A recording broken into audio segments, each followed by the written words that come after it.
Hello, welcome back to my channel. In previous video we checked out some semantic tags. Now we are going to study about input types, the latest newly introduced input types. I have already written the code so that we don't have to waste our time, and this is the result, and this time I have split the window. It's better that we don't have to change the window again and again. Let's begin with the first form element. In this HTML5 input types, we are just changing the type.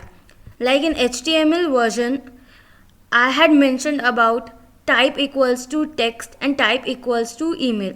Similarly, we just have to change the type. Like here we are writing type equals to search. This is meant for searching. Here we can give the keywords that we want to search. Since this is just the HTML and we have not linked any script or it is not linked with any backend, it is just a semantic tag. It is not progressive right now. But if once we connect it with JavaScript, jQuery, or any of the JavaScript library or framework or any of the backend programming language, it will become very progressive. It is very helpful. In my HTML version video, I had mentioned about this for an ID. You can revise it again. If we click on the label, automatically the focus will be on the associated input type. See. Next is URL. In URL again we are changing the type and we are writing URL, which basically means linking. I have also written this required attribute here, which means that if we type any other value apart from the URL, it will give an error or it will validate and show some kind of error, but only if we link it with the backend or JavaScript. Same in email. In type email also we can give required. So basically it is useful only in URL and email. In email part, if we give anything else like full name, text, URL, it will throw an error. So we have to give a proper email. Even if we type incomplete email, it will throw an error. It needs a full proper email. Number. In number we are giving the type number and we have few more attributes like min and max. We have this inner scroll bar in number. If we click on it, it will give the minimum number and maximum number it will give 10. But HTML5 is only readable in the latest browsers. In the older version browser, it is not readable. So this is the drawback that we have in HTML5.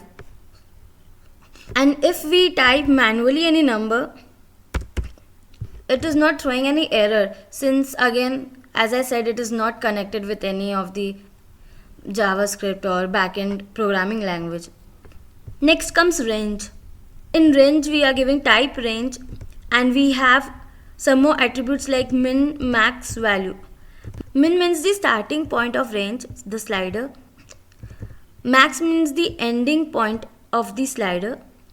And value is the current point. If we move the slider, the value keep on changing if we are giving any code. Like for example, if we write 20 here, then refresh and see. Oops. Oh sorry, I forgot to save. See, the slider is automatically here because by default in HTML we have written value 20. Let's make it 0 again. We have date. This is also an useful input type. Here we have attribute like min, where we are giving the minimum date, max date. If we see here, in Google Chrome we have this down caret, and this is a small calendar of Google. It's the inbuilt one. Since we have given minimum 27.5 and today it's 29th, it will not go beyond 27. I'm trying to select it, nothing is happening. It's disabled. Even these are disabled. Let's select 27. 26 is disabled. 27th is enabled. Maximum we have given 31st.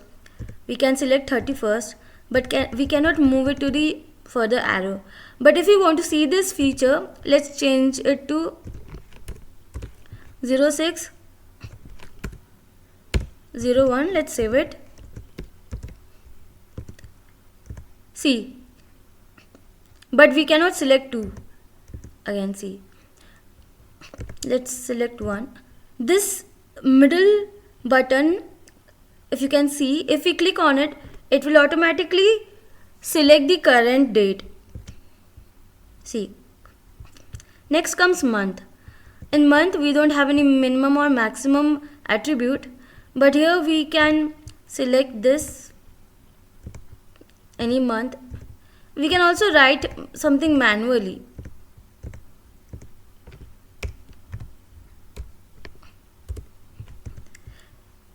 Even in date we can write something manually.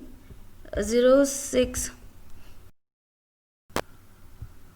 Year will not change because we have given 2020 in both.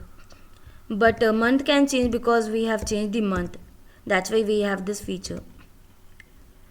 So we saw month. We can even use this arrow. Let's come to week. Week, we have again this feature. We have this week number here as well. It starts like this. January is first week. This is 5th. If we select December, it will show 53rd week, which is the last week of the year. Again, we can write something manually, and we have this thing. Let's come to time. Again, we have to give type time. We can change this for an ID name. It's not necessary that we have to write the same name as type. It's just that I found it simple and short. That's why I wrote this. For the demo, I have written here as search name, so that you don't get confused with this thing. I was in time. Time we can change like this. We have to select this. We can write manually as well. If we click on cross, it will clear the input box. Date time.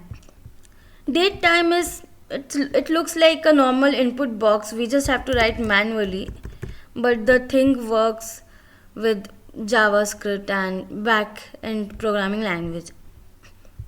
Date time local. This is a good feature.